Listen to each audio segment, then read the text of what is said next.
नमस्कार, दिन भर की top important defence and international updates पर आपका स्वागत है। आज की टॉप हेडलाइंस। तो फाइनली रोल्स रॉयस भारत के एमका प्रोग्राम का एक बहुत इंपॉर्टेंट पार्टनर बनने जा रहा है और इस बात की कंफर्मेशन खुद भारत की तरफ से दी गई है बिकॉज रोल्स रॉयस ने भारत को एक ऐसा इंजन ऑफर दिया है जिसके बारे में रूस, अमेरिका, फ्रांस कभी सोच भी नहीं सकते। डीआरडीओ की तरफ से भारत के एक नए हाइपरसोनिक प्रोजेक्ट की शुरुआत की जा रही है जिसमें नई मिसाइल्स तैयार की जाएंगी और ये मिसाइल्स 12 वेरिएंट्स में तैयार की जानी है। भारत की जानी मानी ATAGS बनाने वाली company Kalyani strategic system limited अब अपनी प्रोडक्शन कैपेसिटी को इतना ज्यादा बढ़ाने जा रही है ताकि एक दिन में एक से ज्यादा हथियार बनाए जा सके। भारत और अमेरिका से पॉजिटिव डेवलपमेंट सामने निकल के आ रही है, जहां एलन मस्क की कंपनी स्टारलिंक और जियो ने आपस में पार्टनरशिप कर ली है कुछ नए इंटरनेट सर्विसेज के लिए। और कुछ पड़ोसी देश यानी कि बांग्लादेश और पाकिस्तान से आ रही मेजर अपडेट्स आज के इस वीडियो में हम आपको बताएंगे। यदि आपको हमारा काम पसंद आए तो वीडियो को लाइक और चैनल को सब्सक्राइब किए बिना मत जाइएगा। तो सबसे पहले बात करते हैं रोल्स रॉयस जो कि यूके की कंपनी है और एमका प्रोग्राम की। अब भारत के एमका प्रोग्राम के बारे में तो आप अच्छे से जानते होंगे, that is 5th generation fighter jet programme and advance medium combat aircraft, जिसके लिए भारत अभी तक पार्टनर तलाश रहा था कि हमें किसी न किसी देश से इंजन टेक्नोलॉजी मिल जाएगी, उसका इस्तेमाल हम एमका में कर पाएंगे। लेकिन पैरेलली डीआरडीओ ने भी एक प्रोजेक्ट पर शुरुआत कर रखी है कि किसी कंपनी के साथ पार्टनरशिप करते हुए इंजन को भारत के अंदर डेवलप किया जाए। यहाँ पर टेक्नोलॉजी लेने की बात नहीं हो रही बल्कि डेवलपमेंट ही भारत की हो, यानी कि उस इंजन पर पूरे राइट्स भारत के हों। अब इसके लिए भारत ने फ्रांस की साफरान, रूस की कई इंजन कंपनीज, इसके अलावा अमेरिका की जनरल इलेक्ट्रिक से बातचीत की लेकिन बात नहीं बन पाई। लेकिन सामने से रोल्स रॉयस ने भारत को आकर के ऑफर दिया कि हम भारत के साथ एक जॉइंट वेंचर सेटअप करेंगे। इसमें यूके के साइंटिस्ट, भारत के साइंटिस्ट, सब इंजीनियर्स एक साथ मिलकर के काम करेंगे। एक नए ही इंजन को डेवलप किया जाएगा जिसका थ्रस्ट 130 किलो न्यूटन से भी ज्यादा होगा, that is compatible to 5th generation fighter jet. और उसके IPR जो कि इंटेलेक्चुअल प्रॉपर्टी राइट्स हैं वो भारत को दिए जाएंगे सो दैट भारत इस इंजन का इस्तेमाल आने वाले किसी भी अलग अलग प्रोजेक्ट, आने वाले 6th जनरेशन फाइटर जेट में कुछ मॉडिफिकेशन करने के साथ आसानी से कर पाएगा। और जब भारत ने इसी सेम ऑफर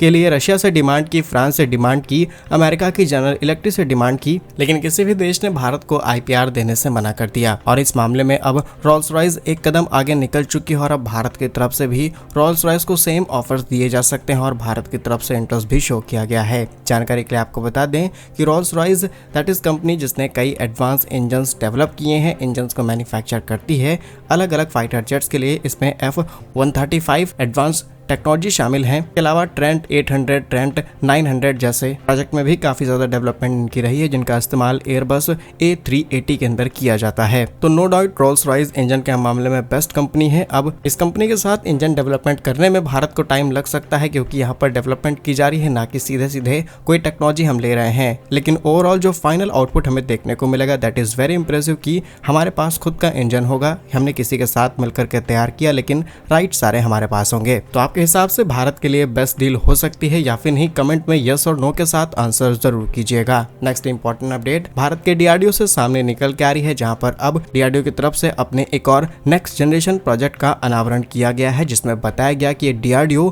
12 अलग अलग तरीके की हाइपरसोनिक मिसाइल प्रोजेक्ट तैयार करेगा, वो भी एक सेम प्रोजेक्ट के अंदर, जहां पर भारत के डिफेंस इंडस्ट्री को और ज्यादा मजबूत करने के लिए ये कदम उठाया जा रहा है। इसमें हाइपरसोनिक ग्लाइड व्हीकल जिसे HGV के नाम से जाना जाता है, इसके अलावा anti hypersonic missile system, hypersonic cruise missile सहित तमाम से जुड़ी हुई तमाम तकनीकों को शामिल किया जाएगा। और अब जरूरत नहीं पड़ेगी हमें किसी और देश से आधुनिक हथियार इंपोर्ट कराने की, क्योंकि आज के समय अमेरिका, रूस, चीन जैसे देश हाइपरसोनिक प्रोजेक्ट बहुत तेजी से डेवलप कर रहे हैं। इसलिए डीआरडीओ का समय से पहले इस प्रोजेक्ट के खिलाफ जागरूक होना और उस पर काम करना ये भारत के लिए बड़ी अचीवमेंट बन जाती है। डिटेल्स की बात की जाए तो हाइपरसोनिक हथियार जो कि 5 मैक की रफ्तार से ज्यादा तेजी से चल सकते हैं, उन्हें हाइपरसोनिक की कैटेगरी में शामिल किया जाता है। और 12 अलग अलग तरीके की मिसाइलों को भारत के अंदर तैयार किया जाएगा। दैट मीन्स कि साल में हर महीने भारत एक मिसाइल का एक्सपेरिमेंट करेगा। ऑल्सो भारत में एक्सपेरिमेंट्स चल रहे हैं। रिसेंटली एक नोटाम जारी किया गया है बे ऑफ बंगाल में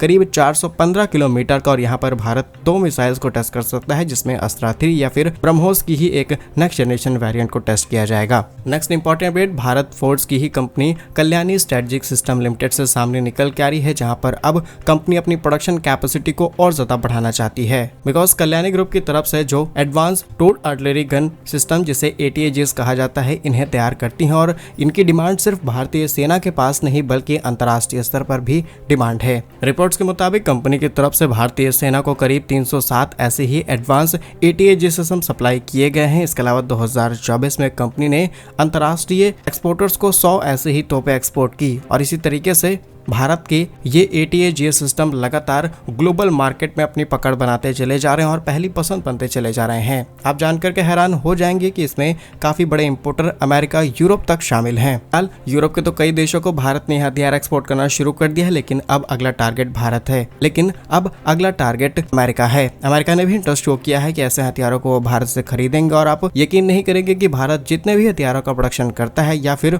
उनके लिए पार्ट्स को तैयार करता है, उसमें सबसे ज्यादा हथियार खरीदने वाला देश भी अमेरिका है। लेकिन अब कंपनी की जो नई स्ट्रेटजी वो ये है कि एक साल में करीब 350 ऐसी तोपें भारत के अंदर तैयार की जाएं और लगभग एक दिन में एक तोप बनाने का टारगेट लेकर के चल रहे हैं। वाकई ये भारत के लिए बड़ी बात बन जाएगी, क्योंकि एक इंपोर्टर से एक्सपोर्टर बनने में हमें समय लग रहा है, लेकिन ये काफी बड़ी डेवलपमेंट होती है। और ज्यादा डिटेल्स की बात की जाए तो 2025 में भी अंतर्राष्ट्रीय कई देशों से ऑर्डर्स रिसीव हुए हैं और ATAGS सिस्टम का जो 155 mm वाला वेरिएंट है, इसकी डिमांड मिडिल ईस्ट में और ज्यादा बढ़ चुकी है। 2022 में 155 mm तोपों में करीब 155 मिलियन US की डील भारत के साथ साइन की गई और रिसेंटली अबू धाबी में हुए IDEX 2025 में भी कंपनी के साथ एक LOI letter of intent sign किया गया है अमेरिका के मार्केट में एंटर करने के लिए। और ये LOI ही भारत को एंट्री दिला सकता है अमेरिकी मार्केट में। और एक बार भारत ने अपना ये हथियार US मार्केट में एक्सपोर्ट करना शुरू कर दिया तो मान लीजिए भारत के लिए निकल पड़ी,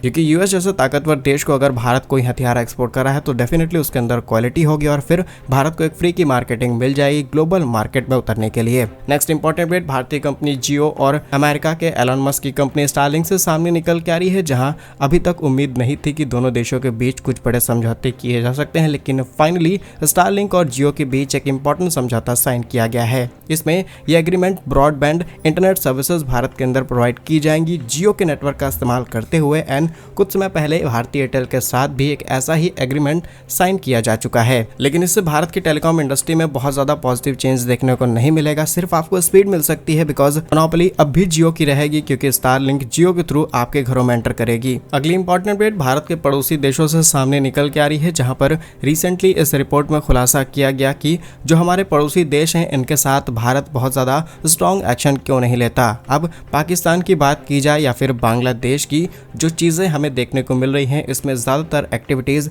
भारत के खिलाफ की जा रही हैं। इसके बावजूद भी भारत चाहे तो एक दिन में पूरे देश को साफ कर सकता है, लेकिन जियोपॉलिटिकली ये भारत के लिए इंपॉर्टेंट है।